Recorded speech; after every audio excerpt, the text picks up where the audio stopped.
I never thought a simple park bench in South Carolina could hold a memory heavy enough to follow me for decades.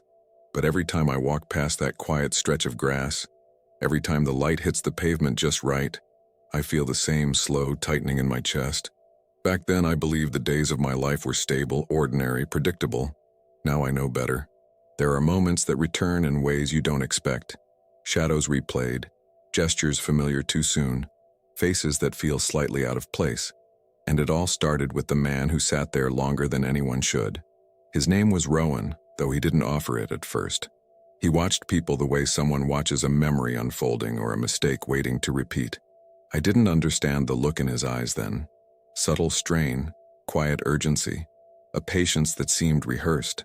I know now that he wasn't simply waiting for someone. He was waiting for something. Something he believed had already happened once, or could happen again if the day lined up in the exact way he feared. I remember how he kept his hands folded, how he marked the hours without a watch, how he flinched when someone walked by at a familiar angle. He noticed patterns before I even knew there were patterns to see. I didn't know that the smallest details, the same couple arguing near the fountain, the same dog tugging a leash, the same bus running 3 minutes late, meant something far larger to him, larger than to any of us. What unsettles me now is not what Rowan told me, but the things I recognized only afterward. The strange way time feels heavier when it loops back on itself, the quiet echo of a day replaying without announcing it. Sometimes even now I catch it, a familiar pause, a repeated gesture, a sense of déjà vu that lasts too long. And when it hits me, I hear Rowan's voice the way I did that first morning. Low, certain, almost resigned. Watch closely, Bradley. Some days come back. I didn't know what he meant then. I do now, and I wish I didn't. I first noticed Rowan during one of those slow mornings in early spring, when the air hangs somewhere between warm and cold and the city moves at half speed. I was on my usual walk through the park, following the paved path that curves around the fountain, when I saw him sitting alone on the bench next to the camellias. He wasn't doing anything unusual, just watching people pass by, but something about his stillness made me look twice. It was like he was waiting for a cue I couldn't hear. At first, I assumed he was new in town. South Carolina has plenty of drifters passing through and most keep to themselves. But Rowan wasn't passing through.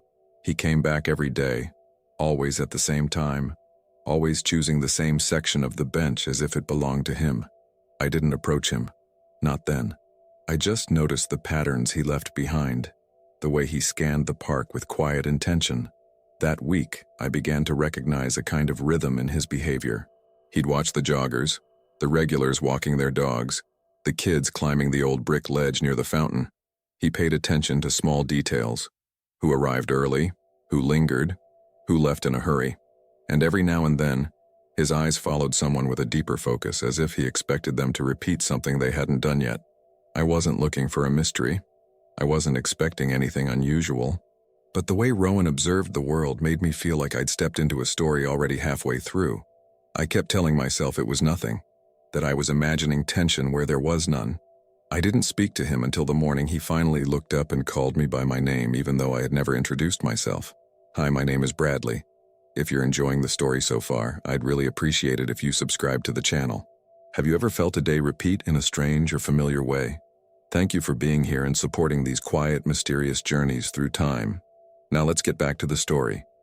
I didn't answer Rowan right away. Hearing my name spoken by a stranger carried a weight I wasn't prepared for, especially coming from someone I had only ever watched from a distance.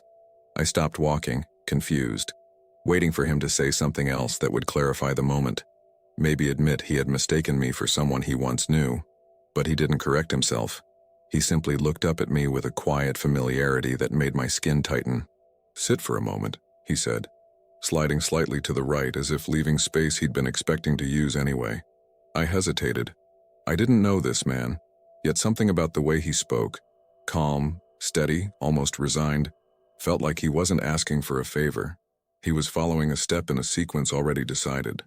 I think that's why I sat down, not out of trust, but curiosity, or maybe because I didn't want to break whatever rhythm he believed we were part of. Up close, Rowan looked older than I initially thought, not in the sense of age, but in the exhaustion behind his eyes. His clothes were simple, faded jeans, A plain gray shirt and a jacket too light for the morning chill, but they looked worn in a way that didn't match the season. He seemed unstuck from the place around him, as if he didn't fit fully into the air or the light. "I've been waiting for you," he said. He didn't smile. He didn't even sound pleased. It was an observation, not a greeting. "For me?" I asked. "Why? We've never met." Rowan nodded gently, as though acknowledging a fact he had already prepared for. "Not in your direction," he said, "but I've seen you come this way more times than you realize." I thought maybe he meant he'd watched me walk through the park every morning, but the tone of his voice didn't match something as simple as that. It suggested a wider scope, something larger than the last week, or even the last month. "You're here at the right moment," he continued, glancing toward the fountain. "It's lining up again." The way he said "again" struck me. I followed his gaze, expecting to see something specific, someone acting strangely, a pattern emerging. But nothing stood out. The morning looked like any other. A woman jogged past with headphones. 2 kids chased each other near the brick ledge. A man fed crumbs to pigeons under the oak tree. Ordinary life, moving at an ordinary pace. "What's lining up?" I asked. Rowan exhaled slowly, as if choosing his words with great care. "The pieces of the day," he said. "They arrange themselves. People arrive in familiar sequences. Small gestures echo one another, and if enough of them match, the day tries to repeat." It sounded absurd, yet he spoke with a conviction so quiet and steady it didn't feel like a joke. He wasn't trying to impress me. He wasn't trying to sound mystical.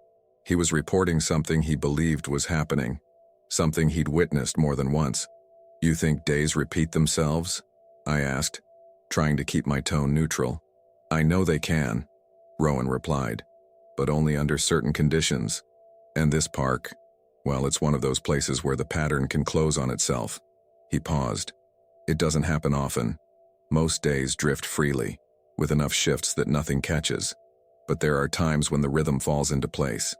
And when it does, people don't notice. They feel it as déjà vu, or as a strange pause, or as a moment they swear happened before. But they dismiss it." I felt a strange unease settling over me. Not fear, just the sense that Rowan wasn't speaking metaphorically. He spoke like someone who had spent too much time studying the smallest movements of strangers. Someone who believed he had uncovered a truth no one else cared to see. "And why does it matter if a day repeats?" I finally asked. Rowan didn't look away from the fountain. His hands folded tightly in his lap. "Because when a day repeats," he said softly, "people end up where they were before, whether they mean to or not. And sometimes that leads them to places they weren't supposed to return to." I didn't know what that meant, but the way he said it made the ordinary morning feel suddenly fragile, as if something beneath the surface had shifted, waiting for the right sequence to fall into place. I didn't know how to respond to Rowan's last sentence. The morning breeze felt cooler against my face, and for a moment the park seemed too quiet, as if everyone around us was moving on a delay I hadn't noticed before. I waited for Rowan to elaborate, but he just kept watching the fountain with a patience that made everything else feel rushed. Finally I asked, "What makes this place so different?" Rowan shifted slightly, his eyes following the arc of water rising and falling. "Some locations hold their shape better than others," he said. "This park is one of them. The paths, the trees, the benches, they've stayed nearly unchanged for years. Stability helps repetition. It gives time less to argue with." I tried to think of a response that made sense. "You talk like time is alive," I said. He considered this carefully. "Not alive," he replied, "but not fixed either. It isn't a straight line. It's more like a pattern that sometimes presses against itself, and when it does, the same day can begin forming again. Not perfectly, just enough to pull familiar pieces back into place." It sounded like something from a book, the kind of theory someone might write late at night after too much coffee and too little sleep. Yet Rowan didn't look like he was trying to convince me. He seemed tired of explaining, like someone who'd carried this understanding for too long. I leaned back against the bench. "Let's say I believe you," I said. "Why tell me? Why now?" Rowan's expression didn't change, but I sensed a shift in him, a quiet tension settling beneath his calm surface. "Because today might be one of the days that tries to repeat," he said. "I've been watching the signs. Small ones, quiet ones. And if it does, you'll notice something too, if you pay attention." "What signs?" I asked, scanning the park again. He raised a hand, directing his attention toward a man walking his retriever near the oak tree. "That man usually arrives later," Rowan said. "But for 3 mornings in a row he's been here earlier. Same stride, same coat, same number of stops before turning back toward the entrance. It's small, but it's part of the pattern." I watched the man for a moment. Nothing about him felt unusual, just a regular person beginning his day. "That could just be coincidence," I said. "Yes," Rowan agreed quietly. "Most things are, but not all." He pointed again, this time at the kids near the brick ledge. "And those two only play here on weekends. Today isn't one." His voice lowered. "Patterns form when enough pieces fall into familiar places." I opened my mouth to argue, then closed it. I didn't have an explanation for why the kids were there or why the jogger I saw each morning had already passed us even though I was running late, or why I felt a subtle hum under the morning that hadn't been there yesterday. Whether coincidence or not, Rowan's observations made the world feel slightly out of step. "You think the day is trying to repeat because of a few familiar details?" I asked. "Not just familiar," he said. "Aligned. That's different." I didn't know what he meant, not exactly, but the certainty in his voice made me uneasy. There was no excitement in him, no thrill in sharing something unusual. He spoke as if repetition carried a burden, something he wished he could stop or undo or avoid entirely. "And what happens if it repeats?" I asked. For the first time, Rowan looked directly at me. His eyes were clear but weighed down by something difficult to name. Regret, maybe, or memory. "People end up standing in the same places they once stood," he said, "making the same choices they once made, even the ones that changed everything." A shiver moved across my shoulders. His words felt too personal, too heavy to be hypothetical. "And what about you?" I asked softly. "Where were you on the day you think might repeat?" Rowan looked away again, his jaw tightening. "Someplace I've spent years trying not to return to." He didn't explain further, and I didn't ask. The silence between us settled like something with weight, something waiting for the next piece of the pattern to fall into place. Rowan didn't say anything for a long time after that. He kept watching the fountain, the kids, the jogger looping back for a second round. I followed his gaze, trying to see whatever he saw, some alignment, some rhythm beneath the morning. But everything looked ordinary to me. Maybe that was the problem. Maybe everything looked too ordinary. "Did something happen on that day?" I asked quietly. Rowan's shoulders rose with a slow breath, but he didn't turn. "Yes," he said. "And no." His voice tightened. "Something happened that shouldn't have, and something didn't happen that should have. That's the closest I can explain it." It wasn't an answer, but it was enough to feel the gravity behind his presence in this park. Rowan wasn't here to chase a memory. He was watching for one that might try to return. "You keep talking like time bends," I said. "Like it listens." "It doesn't listen," Rowan replied. "It presses. It repeats when conditions push it. Not because it chooses to, but because the moments stack the same way. And sometimes people step back into places they weren't ready to revisit." I tried to imagine what that meant for him. What kind of moment he feared returning to. What timeline he felt pressing against this one. But the lines around his eyes, the tension in his posture, they made me realize the cost wasn't theoretical. It was something he carried. "What does any of this have to do with me?" I asked. Rowan finally looked at me again. "Because you're part of the alignment," he said. "You walk this path the same way at the same pace, almost the same time every morning. You look at the fountain first, then the bench, then the row of camellias. You don't realize it, but your pattern is steady. And steady patterns matter." The idea unsettled me. I'd never thought of my routine as something noticeable, let alone something predictable. But Rowan said it so simply that I felt exposed, mapped, traced by someone who had been studying the shape of my mornings. "That doesn't mean anything," I said, though my voice lacked conviction. "It means more than you think." Rowan's tone softened. "In places like this, the smallest consistencies stack, and when too many align, the day tries to fold over itself." Before I could respond, the jogger passed us again. Same ponytail, same water bottle tucked into her hand, same rhythm of her steps, but something about her expression struck me, an odd focus, as if she was concentrating on hitting the same marks on the pavement she had touched earlier. I watched her turn the corner and vanish behind the line of oaks. "You notice it now, don't you?" Rowan asked quietly. "I notice something. I admitted. But I don't know what it means. Rowan nodded. You're not supposed to know yet. Most people never do.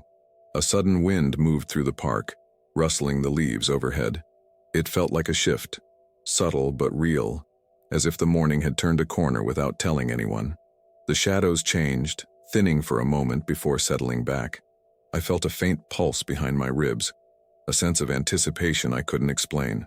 Rowan, I said, if the day does repeat, what are you expecting to happen? This time, his silence felt heavier.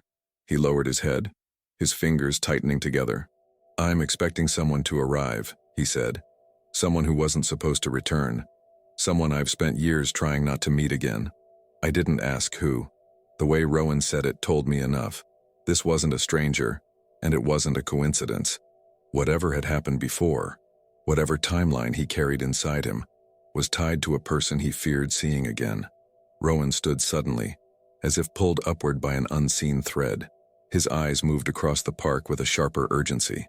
It's starting, he whispered. I followed his gaze, but nothing looked different. Nothing obvious, at least.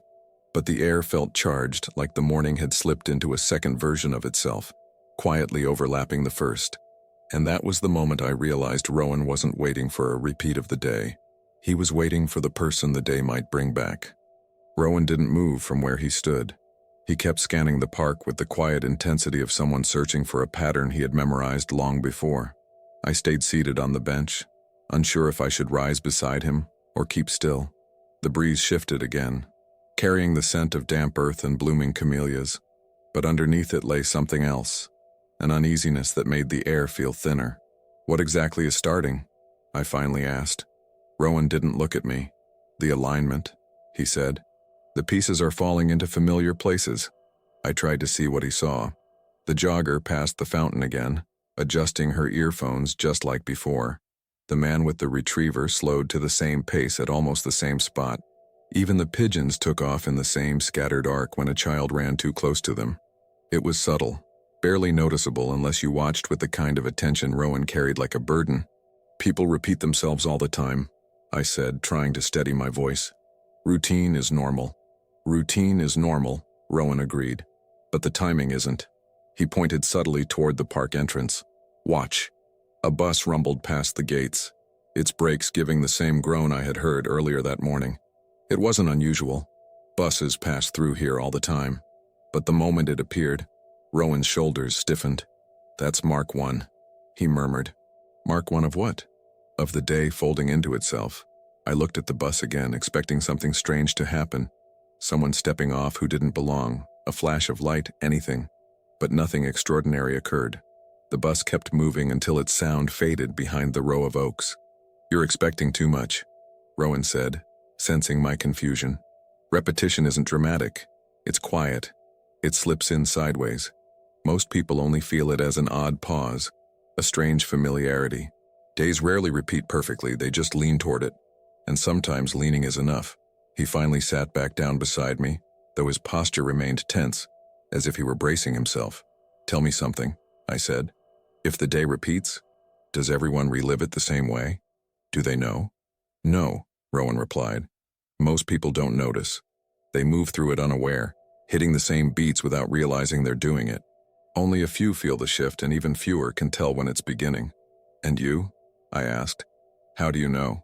Rowan exhaled slowly. Because I've seen it before. Not just here, in other places. His gaze drifted to the children playing near the ledge. Patterns make themselves known when you learn how to listen. Listening. The word settled into me with a weight I didn't fully understand. Maybe that's why I noticed the next detail. The jogger slowing again to retie her shoelace at the exact same patch of sidewalk as earlier. Same pace, same crouch, same gesture brushing hair from her face. It wasn't impossible, but it felt close.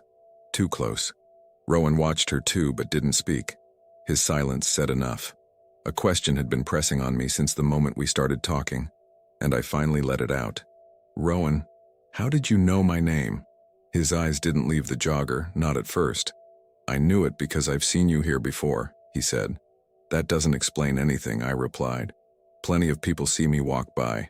That doesn't mean they know my name. This time Rowan turned toward me, his expression gentle, but tired in a way that felt older than he looked. "You're right," he said. "But I wasn't lying when I told you I've seen this day before. And on the day I remember, you spoke first." A cold tremor passed through me. "What do you mean?" Rowan's eyes softened with something like regret. "I'm not from the version of today you're living," he said quietly. "I came back because I needed to meet the person I spoke to then. And in that version of the day, that person was you." I stared at him, unable to form a reply. The world felt suddenly fragile, like a thin sheet of glass with pressure forming beneath it. Rowan looked away again, toward the park entrance. "And if the pattern keeps building," he whispered, "you'll understand why I returned." I didn't know what to say after Rowan's last words. The idea that he wasn't living the same version of today that I was. It felt too big, too abstract. Something no ordinary morning should be forced to carry. Yet the certainty in his voice made it impossible to dismiss. He wasn't guessing. He was remembering. "Are you saying you've lived this day already?" I asked quietly. Rowan didn't answer right away. He watched the sidewalk where the jogger had been, as if expecting her footfalls to echo back in a familiar rhythm. "Not this exact one," he said, "but a version close enough to recognize.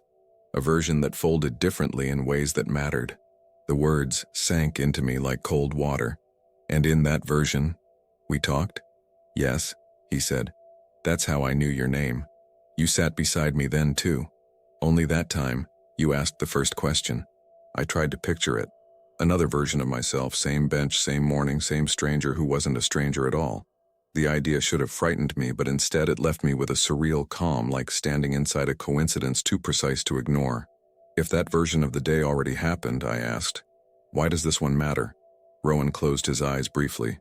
"Because some moments don't stay where they belong," he said. "They drift, they echo, and sometimes they pull people back into places they tried to leave. That's what I'm watching for." The tension in his voice wasn't philosophical. It was personal, deeply so. And I realized then that whatever had happened in that other version of the day wasn't abstract theory to him. It was a memory with sharp edges. A sudden shout broke through the quiet. One of the kids near the brick ledge stumbled, dropping a toy car that spun against the pavement before stopping at the exact angle I'd seen earlier. The moment felt too familiar, like déjà vu stretched an inch too far. Rowan's eyes snapped open. "Mark II," he murmured under his breath. I swallowed hard. "And how many marks are there?" "Enough," Rowan said. "Enough for the day to try to settle into its old shape." The air felt heavier, as if the park itself were bracing for something subtle but real. I looked at Rowan, trying to understand the full weight of what he was carrying. "You keep talking like you're afraid of what comes next," I said. Rowan didn't deny it. "I am," he said. "Because in the version of the day I lived, someone arrived who shouldn't have. Someone connected to a decision I wish I could unmake." He didn't say more, but the sorrow in his voice said enough. Whatever happened before, it wasn't resolved. Time hadn't let him walk away from it. Not fully. "So you came back," I said. "To stop it?" Rowan shook his head. "Not to stop it, to understand it. There's a difference." His gaze drifted toward the fountain, where the water rose and fell in its steady rhythm. "Time doesn't like to be corrected. It resists edits, but it allows understanding, sometimes." I didn't know what that meant, but the way he said it made me think he had tried correcting things before, maybe too many times. A soft wind moved through the camellias, brushing petals onto the path. They fell in a pattern that felt eerily deliberate, forming the same scattered shape I thought I'd noticed earlier but hadn't paid attention to. Everything was repeating in ways too quiet to be coincidence. "Does the day always repeat exactly?" I asked. "No," Rowan said. "Never perfectly, but the closer it gets to alignment, the stronger the echo feels. And when that happens," he paused, "people can end up facing things they weren't ready to face the first time." I sensed the tremor beneath his words, regret, lingering and unresolved. "Rowan," I asked softly, "what is it you don't want to face again?" He didn't look at me. His eyes stayed fixed on the entrance of the park, waiting, searching. "The same person who found me last time," he said. "The one who changed everything." He exhaled shakily. "And if they arrive again today," he whispered, "it means the day is folding closer than I feared." Rowan didn't speak after that. His eyes stayed locked on the park entrance, as if he were waiting for a figure to step through, a shadow from a memory only he could see. I followed his stare, but there was nothing unusual, just the soft sway of branches, the flash of sunlight across the pavement, the faint hum of a passing car. But Rowan watched the space like a man bracing for impact. I shifted on the bench, my chest tightening with questions I wasn't sure how to ask. "Do you know when this person might show up?" I asked quietly. Rowan shook his head. "No, not exactly. In the version I lived, they came late in the morning. But this day isn't exact yet. Some pieces are off. Some are early. Some are missing." His voice grew distant. Echoes never align perfectly. They just drift close enough to touch. The phrasing unsettled me. Close enough to touch. It made the morning feel thin, as if something unseen were brushing against its edges, testing for familiar shapes. "Rowan," I said, "if you're afraid they might come back, why stay here?" He hesitated. A long, slow breath moved through him. "Because leaving didn't change anything the first time," he said. "I tried that already." The words carried a quiet exhaustion, a resignation that didn't come from someone imagining alternate paths, but from someone who had walked them and found they all led to the same place. Before I could respond, the jogger appeared again. Same steady rhythm, same concentration, same half-tired smile at the fountain. Only this time, something was different. She paused a second longer than before, adjusting her hair in the exact way I had seen earlier, but with a brief, confused glance over her shoulder, as if she felt something repeating too, even if she didn't recognize it. Rowan watched her closely. "That's Mark 3, he said softly. My pulse quickened. "And how many marks were there? In your version of the day?" Rowan kept his eyes on the jogger until she rounded the corner. 5, he said. The number settled in my stomach like a stone. A group of teenagers wandered into the park, laughing too loud for the quiet morning. Their energy should have broken the tension, but instead, it made the air feel tighter, as though the day were absorbing their presence into a pattern already set in motion. "Did they come last time?" I asked. "No," Rowan said, "but that doesn't mean anything. Not every detail repeats, only the ones that matter." "And how do you know which ones matter?" He gave a faint, bittersweet smile. "You don't. Not until it's too late." The wind shifted again, stirring the camellias and lifting a faint swirl of petals across the path. The moment felt familiar, not because I'd seen it before, but because it arrived with the same quiet precision Rowan had been describing. A soft repetition, a subtle echo. "Rowan," I said, my voice lower now, "who is this person you're worried about? Someone you knew?" His gaze tightened. "Someone I should have helped," he said, "or someone I should have stopped. I still don't know which." The words hung between us like a weight. He wasn't speaking in riddles to hide something from me. He was speaking from confusion, from a place he had never fully understood himself. "Did you talk to them last time?" I asked. His hands tightened together. "Yes."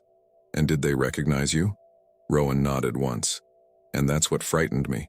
I opened my mouth to ask why, but Rowan suddenly straightened. His posture sharpened, his breath catching. His eyes fixed on the far end of the park near the old brick path. "Bradley," he said quietly. "Mark 4. I followed his gaze, but at first I saw nothing unusual. Just a man stepping through the entrance, moving slowly, scanning the park with cautious eyes. He looked like any visitor. Ordinary clothes, calm demeanor, nothing threatening. Yet the moment he stepped into the sunlight, something tightened inside me. A quiet recognition I couldn't place. Rowan spoke without looking away from him. "In the version I lived," he whispered. "That's where everything began to shift. I felt the world narrow around us. The morning wasn't just repeating anymore. It was preparing for something." The man who stepped into the park didn't stand out at first. He looked like someone taking a slow morning walk, maybe heading toward the fountain or the shade under the oaks. But Rowan watched him with attention I hadn't seen before. Shoulders raised slightly, hands tightening, eyes following every step. "Do you know him?" I whispered. Rowan didn't answer. His silence felt heavier than any reply he could have given. The man continued forward, his pace steady, his gaze drifting across the park as if he were searching for something. Or someone. "He came last time," Rowan finally said. "But later. Much later." His voice carried a strain that made my stomach tighten. I studied the man more closely. There was nothing unusual about him. Brown jacket, quiet expression, middle-aged, the kind of face you forget seconds after seeing it. Yet the way he paused near the entrance, scanning the park with slow, deliberate movements, made the air around us feel charged. What happened when he arrived last time? I asked. Rowan didn't look away from the man. Everything began to misalign after that, he said. The pattern shifted. Moments repeated out of order. Conversations echoed before they happened. And something about him. He moved through it as if he knew. I swallowed hard. Knew what? That the day was trying to fold, Rowan said. He walked through it like someone reading a familiar page. The man stepped farther into the park, passing a small patch of sunlight that flickered through the oak branches. For a second, he turned his head in our direction, but not directly at us. It was as though he were checking the space around the bench, marking its place in the layout of the morning. It was a small gesture, ordinary, but it made a cold ripple move through me. Rowan, I said slowly, if he's part of the pattern, does that mean he's connected to you? Rowan's jaw tensed. In the version I lived, he approached me. He asked a question I wasn't ready to answer, and I think that's what pushed the day into the fold. What question? Rowan shook his head. I don't remember the exact words, or maybe I do, and I don't want to. All I know is that his presence, it opened something. The man was closer now. Not heading toward us, not exactly, but drifting in our direction like someone following an invisible line. The sunlight softened around him, and for a moment he slowed his pace, studying the fountain with a familiarity that felt out of place. Is he the fifth mark? I asked. No, Rowan said quietly. Not yet, but he will be. The phrasing unsettled me. He will be. As if the future were not ahead of us but coiled backward, waiting to land in the same place. Do you want me to leave? I asked, sensing how tense Rowan had become. No, Rowan said firmly. Your presence matters. You were part of the pattern last time too. How? I asked. I don't know yet, he admitted, but I know you were nearby when the shift happened. The man adjusted the strap of the bag on his shoulder, then turned toward the winding path that curved near our bench. My pulse quickened. He wasn't looking at us, but each step brought him closer, each breath tightening the invisible thread between this moment and whatever Rowan remembered. Rowan, I whispered, what do we do if he comes over here? Rowan's gaze sharpened. We stay still. We watch. Nothing more. That's it? I asked, startled. Nothing? Interference changes the shape, Rowan said, but observation keeps it steady. The idea felt impossible, sitting still while something significant approached. But Rowan's voice carried a weight I couldn't ignore. The man reached the curve in the path.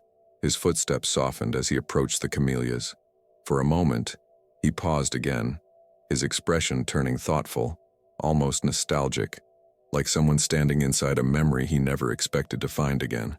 Then, without warning, he turned his head slightly, not at Rowan, not at me, but toward the bench, as if confirming we were where he expected us to be. Rowan inhaled sharply. Behind his breath, I heard him whisper, Mark 5 is close. The man lingered at the curve in the path, his attention shifting across the park with a focus that felt too deliberate to be casual. He wasn't wandering. He wasn't sightseeing. He was orienting himself, checking familiar markers, waiting for something unseen to slide into place. Rowan leaned forward slightly, barely breathing. I could feel the tension radiating off him, subtle but unmistakable. Last time, he whispered, this is where the day tightened. I didn't know what that meant, but the man's presence made the air feel thinner, as if the sunlight itself were holding its breath.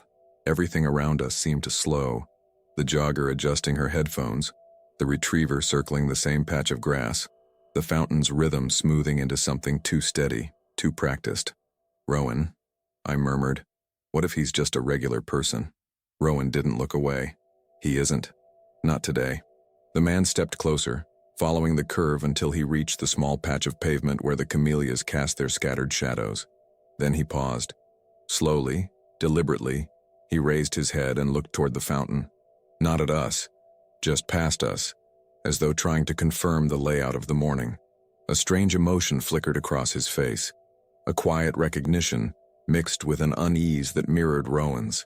It was the expression of someone standing in a place they remembered but not from memory alone. Do you see that? Rowan whispered. I nodded, though I wasn't sure what I was agreeing to. Everything felt familiar now, as if the morning were slipping into a groove worn by another version of itself. Rowan spoke again, barely audible. In the version I lived, he walked toward the bench. Not yet, but soon. The man shifted his weight, glancing toward the old brick ledge where the kids played. His gaze lingered there, thoughtful, as if the scene were triggering something in him, an echo or a warning. Then he turned slightly, and for the briefest moment our eyes met. It wasn't direct. It wasn't confrontational, but something inside me tightened, a sharp feeling of having been seen before. Not today, not here, someplace else. He looked away quickly, as though recognizing me had startled him. Rowan noticed. That's it, he said quietly. That's the drift. What drift? The moment when someone senses a repeat without understanding why. He swallowed. In my version, that happened earlier, but the feeling is the same. The man stepped away from the ledge and slowly began walking toward the fountain again, each step measured, cautious. The wind carried a few camellia petals across the path, swirling in the same slow pattern I'd seen before, but this time they fell into place at the exact moment he passed them. It felt coordinated, almost rehearsed. Rowan, I whispered. He's heading this way. I know. What happens if he talks to us? Rowan's hands tightened. It depends on what he remembers, he said, or what he thinks he remembers. I didn't understand the distinction, but there was no time to ask. The man reached the edge of the fountain, paused, then angled toward our bench. His steps were unhurried, but there was intention behind them, a quiet resolve that made the distance between us feel shorter than it was. Rowan tensed beside me. His breathing slowed. He looked almost braced for impact. Stay calm, he whispered. The man drew closer. His expression softened with something I couldn't identify, recognition maybe, or confusion. He reached the long stretch of pavement that led directly to our bench. His pace slowed even more, as though he were replaying a memory step by step. Then unexpectedly he stopped.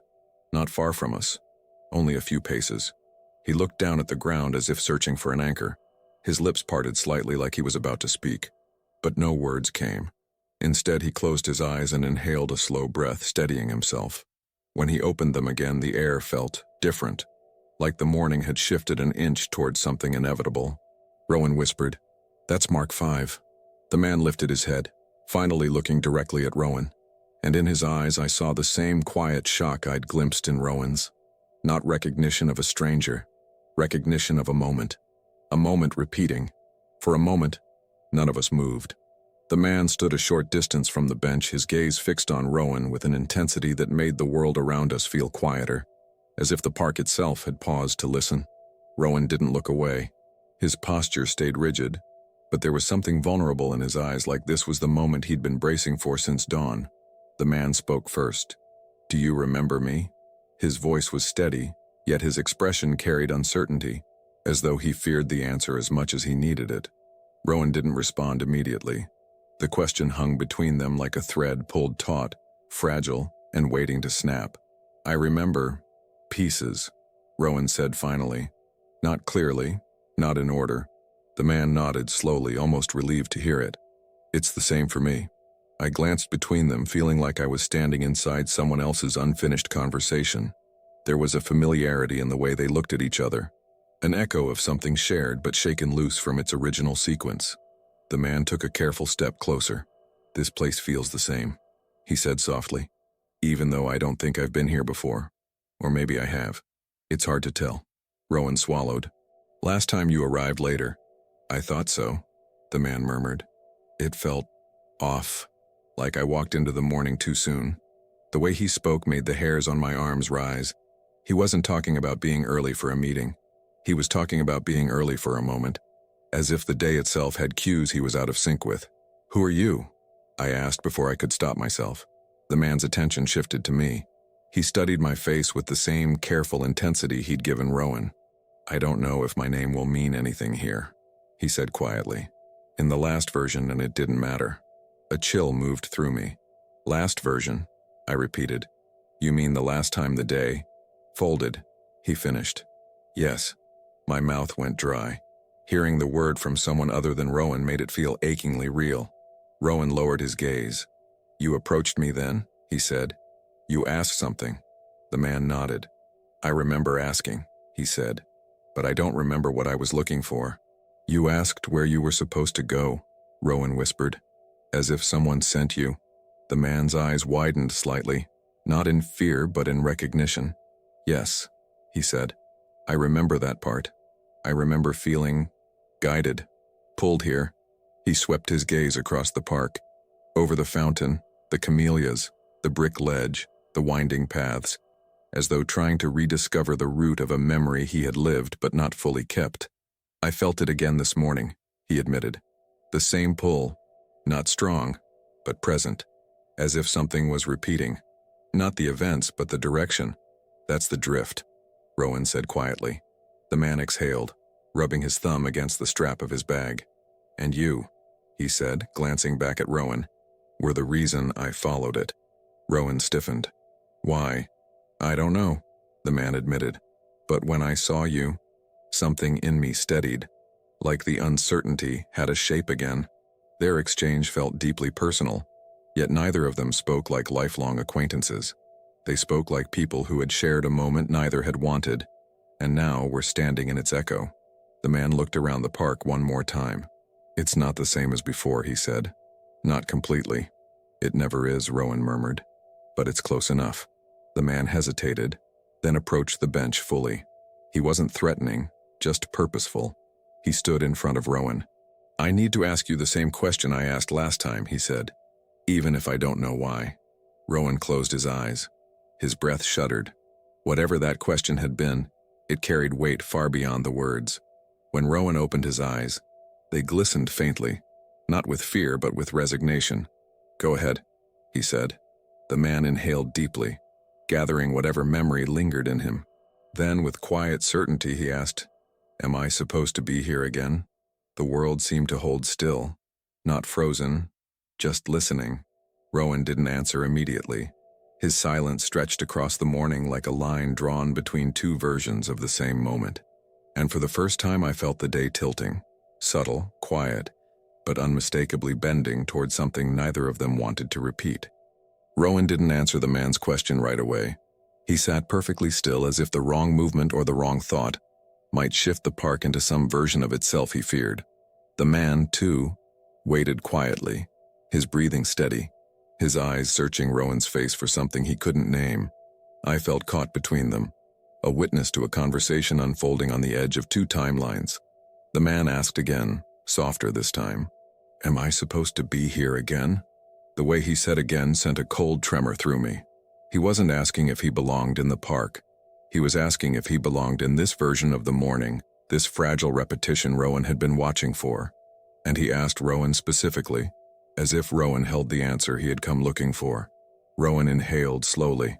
I don't know if supposed to is the right way to think of it, he said. Things repeat because the pattern pulls them, not because they're meant to. The man frowned, his confusion deepening. But I felt it, the same feeling as before, like someone was pointing me here. He paused, like a memory I didn't create. His words struck something deep in Rowan. I saw it in the way Rowan's shoulders tightened, the way he kept his eyes lowered. Whatever had happened in that earlier version of the day, Rowan hadn't let himself revisit it. Not honestly, not fully. And now the person at the center of it stood only a few feet away.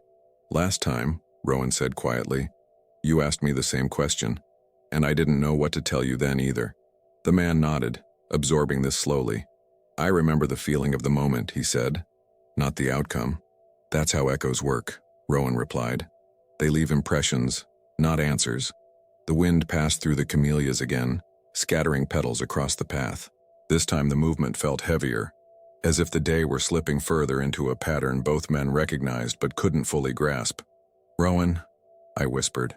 What did you tell him last time? Rowan didn't look at me. I told him I didn't know why he was here, he said. And I still don't. The man's expression tightened, not in frustration but in a kind of quiet longing. Then why does this place feel familiar? He asked. Why do you feel familiar? I don't know, Rowan repeated, though something about his voice made me think he feared the answer more than he lacked it. The man took a slow step closer. Did I come here because of you? He asked. Or did you stay because of me? Rowan's breath caught. The question landed with a weight I could feel even from where I sat.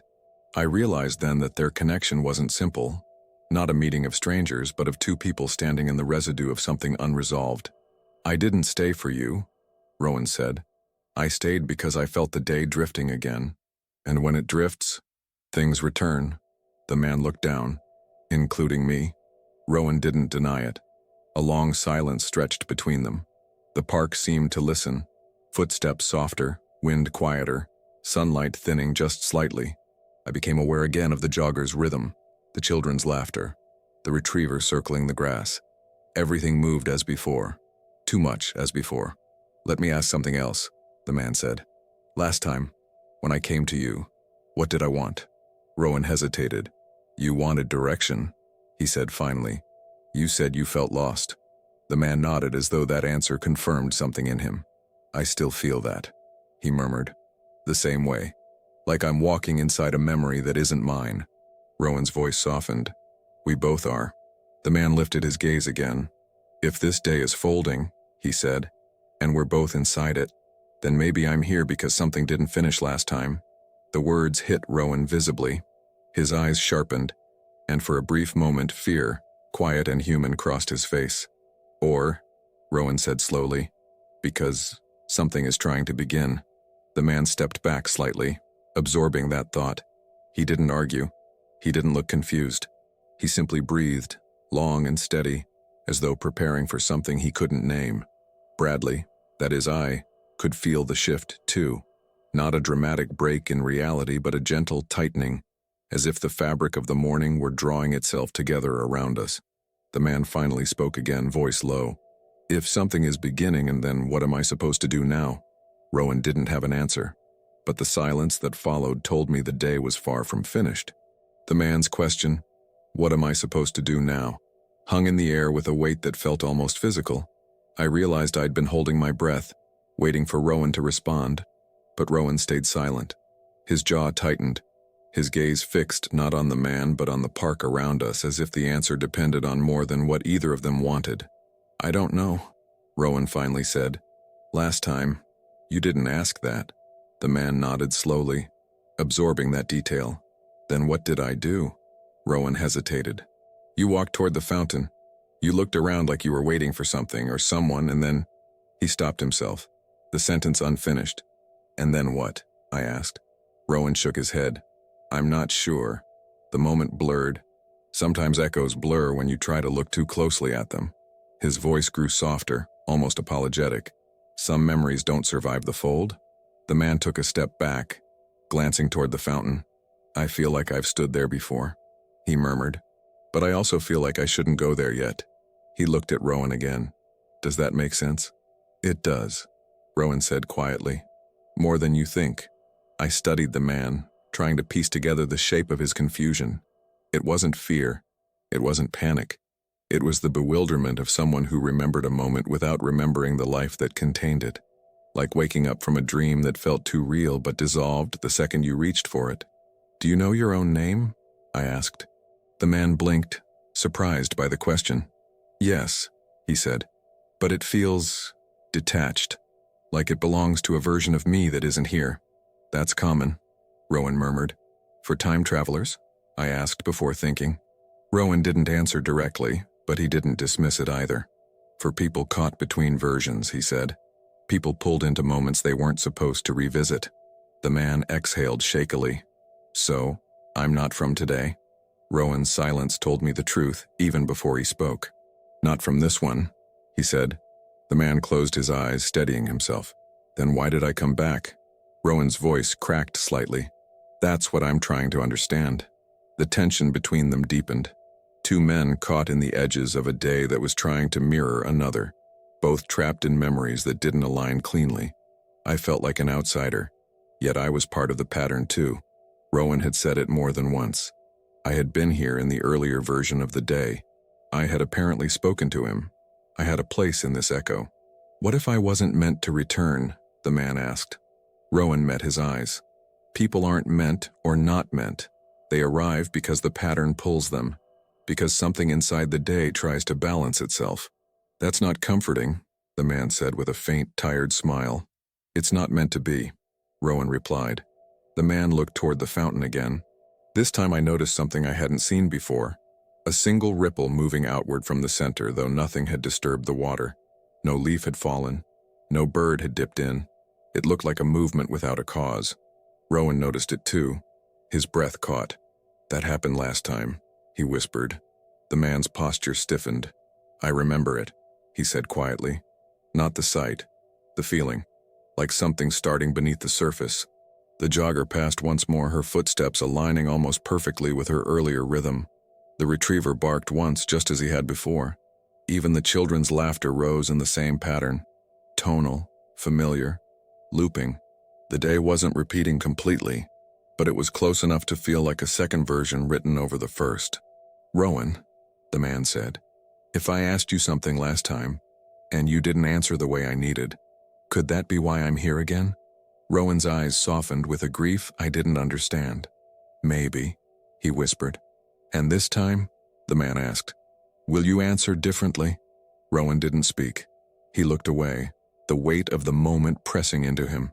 Whatever burden he carried from the earlier version of the day, he wasn't ready to face it again, but he also couldn't avoid it. The man took one small step toward him, and that was when the wind changed. The same shift I'd felt before, subtle but meaningful, as though the morning were turning a page. Rowan looked up sharply. It's getting closer, he said. The shift in the wind wasn't dramatic, but it carried a strange weight, like the air had briefly thickened before settling again. Rowan rose from the bench as if pulled upward by instinct, not choice. The man straightened too, his eyes narrowing slightly, as though the change stirred something familiar inside him. What does that mean? I asked, standing as well without realizing it. Rowan didn't answer. He scanned the park with a new urgency, looking for subtle cues the way someone checks the ground for the first tremor of an earthquake.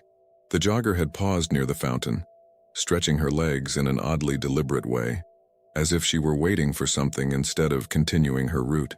The retriever stopped circling the grass and sat abruptly, ears pointed toward nothing obvious. Even the children's laughter seemed to settle into a repeated rhythm that didn't belong to chance.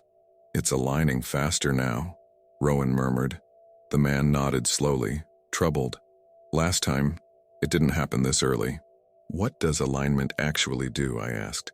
What happens when the day fully folds? Neither of them spoke for a moment. The silence was thick enough that I could hear my own pulse. Finally, Rowan said, things repeat. Choices repeat. Sometimes even emotions repeat. People find themselves standing in moments they recognize without knowing why. And if the pattern is strong enough, the day pushes them toward the same decisions they made before. A chill ran through me. But we don't know what those decisions were. Rowan shook his head. No, but he does. The man stiffened. I don't remember everything, he said. Only fragments, glimpses, feelings. His gaze darkened. But the part I remember most clearly is regret. And regret always means a choice. That struck Rowan deeply. I could see it in the way he looked away, jaw tightening. Whatever memory lingered from the earlier version of the day, it haunted him as much as it haunted the man. The fountain rippled again, one single circle expanding outward without any visible cause. This time the ripple was slightly larger. Rowan stepped toward it, stopping a few feet away as he watched the water settle. It's the same, he whispered. Almost exact. The jogger resumed running, and as she passed the bench, she glanced at Rowan and the man with an expression that flickered between confusion and familiarity. It lasted only a second, but it felt like she recognized a moment she couldn't place. Then she continued on, shaking her head as though dismissing the feeling. She felt it, the man murmured. Just a little. Some people notice more than others, Rowan said, but they don't understand what they're noticing. I felt the weight of that statement. If ordinary people were brushing against echoes of earlier versions of the day, then this entire morning was sitting on the edge of something much larger than Rowan, or the man, or me. The man turned toward Rowan again. If the day is folding, if I came back because something didn't finish, then what am I supposed to do? What did I do last time? Rowan closed his eyes for a long moment. When he opened them, his voice was softer, almost pleading. You asked me to help you, Rowan said. That's the part I remember clearly. And did you? I asked quietly. Rowan didn't answer.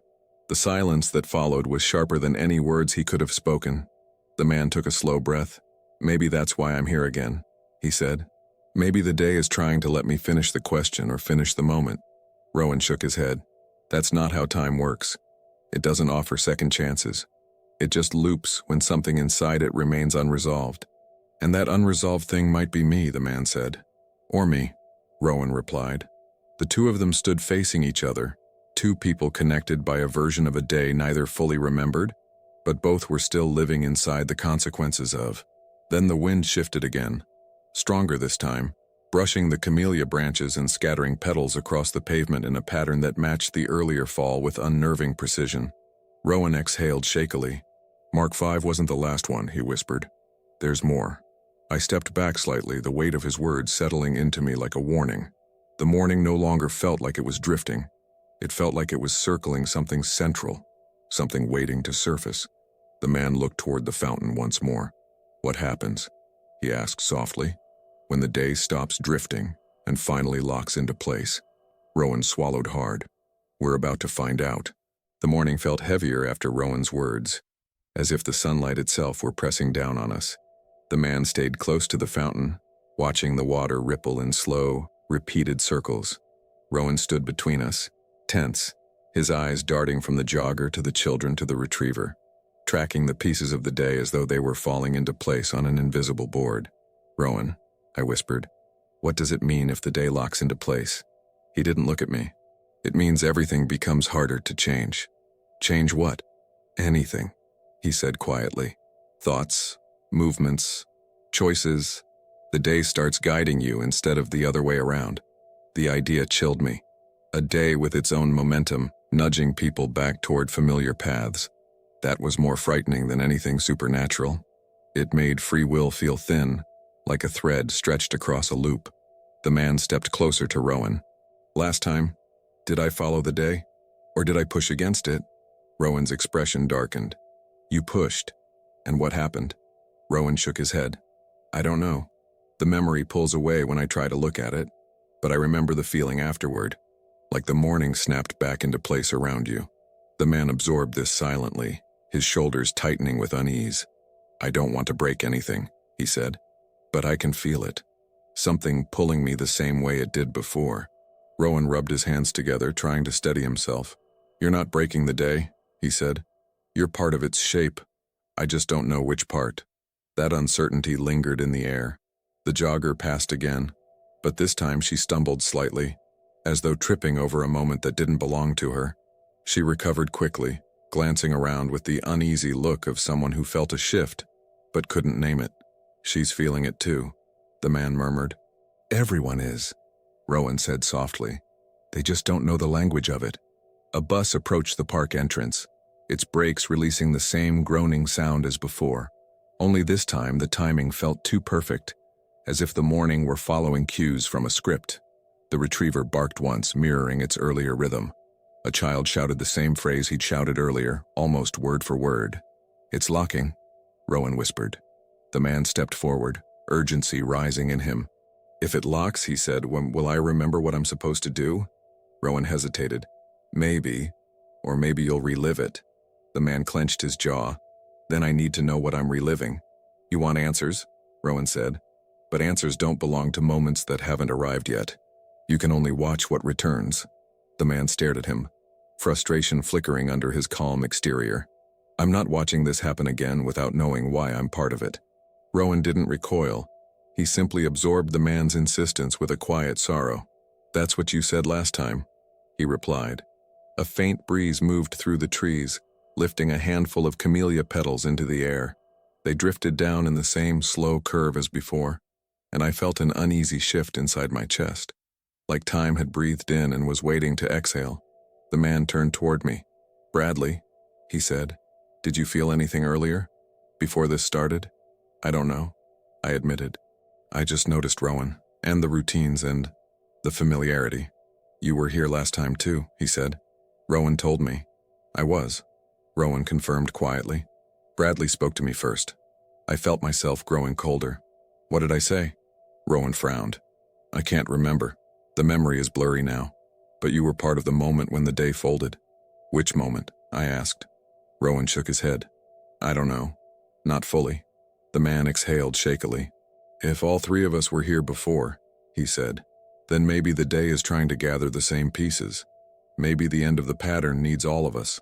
Rowan didn't respond, but I saw the thought settle into him like a truth he didn't want to accept. The fountain rippled again, wider than before. Rowan stepped back. It's close, he whispered. The day's about to finish its shape.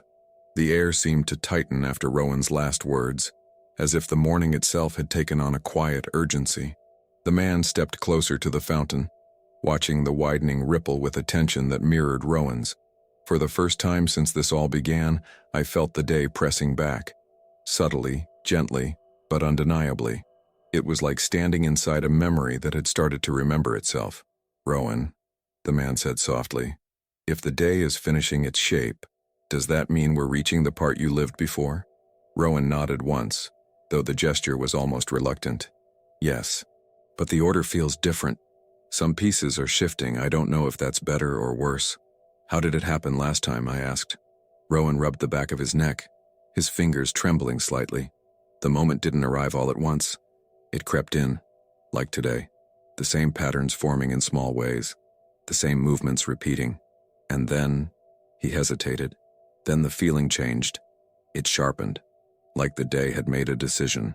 A decision about what? The man asked. About what comes next. The man glanced around the park, taking in every detail with a careful, almost fearful focus. Do you think I caused it? He asked. Last time? Rowan didn't answer at first. He inhaled deeply, steadying himself. I think you were caught in it, he said. The same way I was, and the same way Bradley is now. I felt a chill run through me. Me? Why me? Because you were near the center of the moment, Rowan said. You were close enough to feel the shift. That's why you remember pieces without realizing it. I wanted to argue, but the familiarity I'd been trying to ignore all morning pulsed deeper, like a thread tugging at the edges of my memory. The man moved closer to us, his shoulders tensing. If today is echoing a day you lived before, then maybe remembering is part of the pattern too. He swallowed hard. Maybe I'm meant to remember what I forgot. Rowan's gaze softened with something like fear. Or maybe you're meant to forget again. The man's voice dropped. Why would forgetting matter? Because forgetting protects you, Rowan whispered. And remembering pulls you back. A heavy silence followed. The jogger passed us again. Same stretch of her arm, same quick breath, same fleeting glance toward the bench as though checking whether a detail matched something she couldn't name. The retriever barked once. A child laughed in the same high note he'd used earlier. Even the breeze felt familiar. The day wasn't repeating exactly. It was circling. Rowan, I said carefully, if this is all happening because something in the earlier version stayed unresolved, then what didn't resolve? Rowan's eyes darkened. A choice, he said. One that neither of us understood. The man lowered his gaze. And now? Rowan exhaled shakily. Now the day is offering the shape again, and we're stepping into it without knowing where it leads. The man's hands tightened at his sides. I don't want to repeat something I regret, he said. But I don't know what that regret is. You're not alone, Rowan replied quietly. For the first time since meeting him, I saw something unguarded in the man's expression, a vulnerability that made him look both lost and determined at once. What happens? He asked slowly. If I make a different choice this time? Rowan didn't answer. Instead, he looked toward the fountain. The water rippled again, larger, deeper, as though the movement came from beneath the stone itself. The man followed his gaze. That happened last time too, didn't it? Rowan nodded. It's the signal. The moment before the moment. A wind moved through the park, stronger than before, bending the camellia branches and scattering petals in a pattern too familiar to dismiss. The sunlight dimmed slightly, not from clouds but from the subtle shift Rowan had been describing, like the day itself was narrowing, focusing. The man stepped closer to Rowan. If I'm supposed to be here again, he said, then tell me one thing. Was I looking for you last time? Rowan's voice came out low, fragile. I think we were looking for each other. The fountain rippled once more, sharp this time, unmistakable. Rowan's breath caught. It's almost locked, he whispered. And the man, barely above a breath, said, "Then what do we do now?" Rowan didn't answer the man's question right away. He stood completely still, like any movement might disturb the fragile balance holding the morning together. The man waited beside him, tense, eyes flicking between Rowan's face and the fountain, where another slow ripple spread outward in a widening circle. I felt caught between them, three people standing in the center of a moment none of us fully understood. "What do we do now?" the man repeated softly. Rowan turned toward him, and the resignation in his expression unsettled me. "Now," he said, "we pay attention. The day is almost locked. If we move too quickly, we might force it. If we move too slowly, it might close without us." "Close?" I asked. "What does that mean?" Rowan didn't look at me when he answered. "It means the day will finish the shape it began last time, and we don't know what that shape is," the man murmured. "No," Rowan said. "We don't." The jogger approached again, but this time she didn't keep running. She slowed near the fountain, her brow wrinkling as if she sensed something wrong in the air. She looked down at the water, saw the same ripple I had seen, and stepped back with a quiet breath of confusion. Without meaning to, she repeated the same subtle movement she'd made earlier, brushing hair from her cheek, glancing behind her shoulder, shaking her head as though trying to clear a thought she couldn't catch. "She's in it now," Rowan whispered. "The drift. People start feeling the echo before they understand it." The retriever barked again, the exact same single-note bark as before. The kids laughed the same high-pitched rhythm. A camellia petal fell onto the path in the same slow curve, landing almost on the exact mark it had earlier. The day was no longer circling. It was sinking. I stepped closer to Rowan. "If this is all repeating," I asked quietly, "then what were you feeling last time, when this moment happened?" Rowan hesitated. His breath trembled. "I felt like I was about to lose something," he whispered, "or find something. I couldn't tell which." The man stiffened. "Did I feel the same?" "You looked like you did," Rowan said. The man's eyes darkened with a sadness I hadn't seen in him before. "I keep thinking there's something I should remember," he said. "Something important. Something the day is trying to return to me." "Maybe that's why you're here," Rowan replied softly. The man swallowed hard. "Then tell me, in the version you lived, did I leave, or did I stay?" Rowan opened his mouth, then stopped. He seemed to search through his own memory as if the answer were hidden behind a fog he couldn't push aside. "I'm not sure," he said at last. "The moment after this, it's blurred. I just remember the shift, and the feeling that something had already happened." The man looked down, disappointment tightening his posture. "I need to know why I came back." "We all do," Rowan murmured. Another ripple moved across the fountain, this one sharper as if answering them. Rowan took a small step back, his eyes widening. "That's the one," he whispered. "The one what?" I asked. "The one that came right before everything changed last time." A hush fell over the park. Even the children seemed quieter, their voices fading just enough to make the air feel suspended. The jogger stopped entirely, sensing something she couldn't articulate. A leaf drifted down in a familiar arc. The sunlight dimmed by a fraction. No clouds, just a shift. Barely noticeable unless you were already watching for it.